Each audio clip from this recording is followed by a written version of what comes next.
Good morning, dear students. I hope you all are safe and healthy at your home. Well, children, as you know, we are on chapter number 9, and in our previous videos, we have covered almost all the major topic of this chapter. So, in our today's video, we will be covering the remaining topic of this chapter and will try to finish this chapter in this video itself.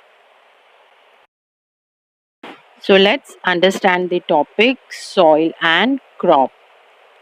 Sandy soil has very poor water retaining capacity. It is poor in nutrients. Sandy soil की जो water holding capacity है वो बहुत poor होती है और इसमें nutrients भी कम होते हैं. क्लेई सॉइल की वाटर रिटेनिंग कैपेसिटी हाई होती है लेकिन ये एयर को ट्रैप नहीं कर सकती. इसमें जो न्यूट्रिएंट्स होते हैं वो भी रीजनेबल अमाउंट में प्रेजेंट होते हैं. क्लेई सॉइल सूटेबल होती है एग्रीकल्चर पर्पस के लिए. लूमी सॉइल में वाटर रिटेनिंग कैपेसिटी काफ़ी अच्छी होती है और ये साथ ही साथ न्यूट्रिएंट्स में भी रिच होती है और ये सफिशिएंट एयर को परमिट करती है. इसलिए प्लांट की प्रॉपर ग्रोथ के लिए प्लांट को वाटर की रिक्वायरमेंट होती है, एयर की रिक्वायरमेंट होती है और अदर न्यूट्रिएंट्स की रिक्वायरमेंट होती है और ये सारी प्रॉपर्टीज़ लूमी सॉइल में प्रेजेंट होती है.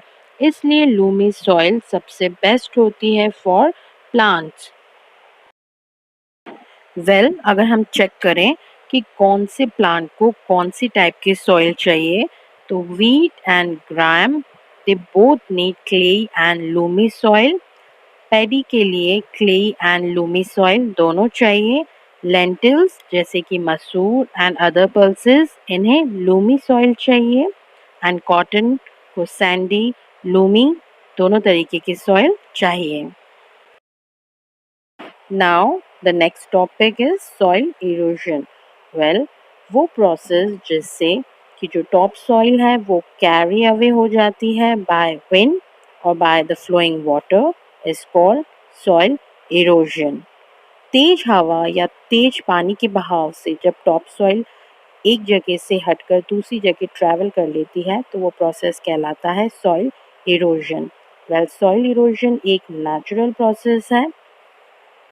वो एरियाज जहाँ पर हैवी रेनफॉल होती है या फिर जो हिली एरियाज होते हैं वहाँ पर सॉइल इरोजन का रीज़न यूजुअली वाटर होता है. वहाँ पर वाटर की वजह से सॉइल इरोजन होता है. Soil erosion by wind occurs mainly in dry और डेजर्ट एरिया. ड्राई एरियाज में या फिर डेजर्ट एरियाज में सॉइल इरोजन का रीज़न विंड होती है. Now we will understand what are the causes of soil erosion. किन वजह से सॉइल इरोजन होता है. तो main cause of soil erosion is deforestation. जब हम लार्ज स्केल पर ट्रीज की कटिंग करते हैं तो वो प्रोसेस कहलाता है deforestation.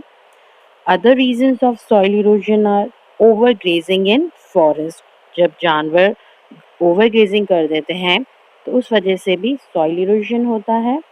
Cleaning of forest to make the land available for farming और फॉर कंस्ट्रक्टिंग बिल्डिंग्स.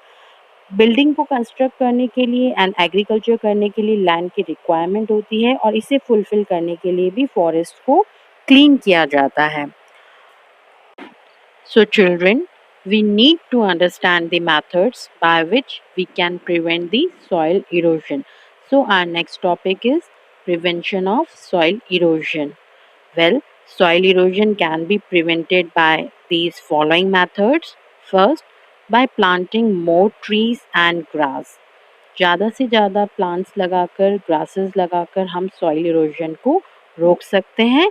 इस प्रोसेस को हम रिफॉरेस्टेशन भी कहते हैं जब हम लार्ज स्केल पर प्लांटेशन करते हैं प्लांट्स या ट्रीज का. The next method is by step farming.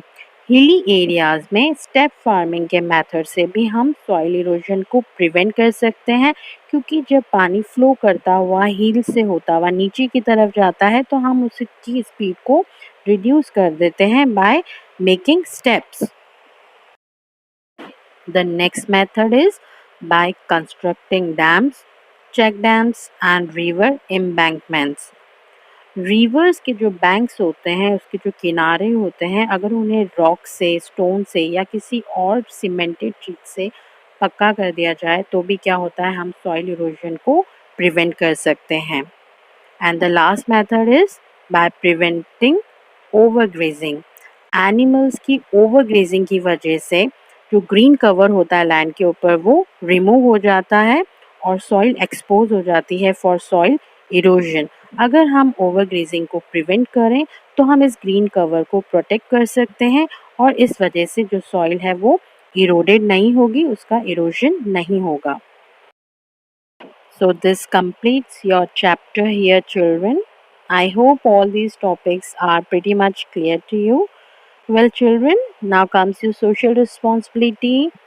Maintain social distancing, stay at home, eat healthy food, drink lots of water, do some exercise, use mask if you need to step out of your house. Children, be healthy, be happy, and be safe. Thank you for watching.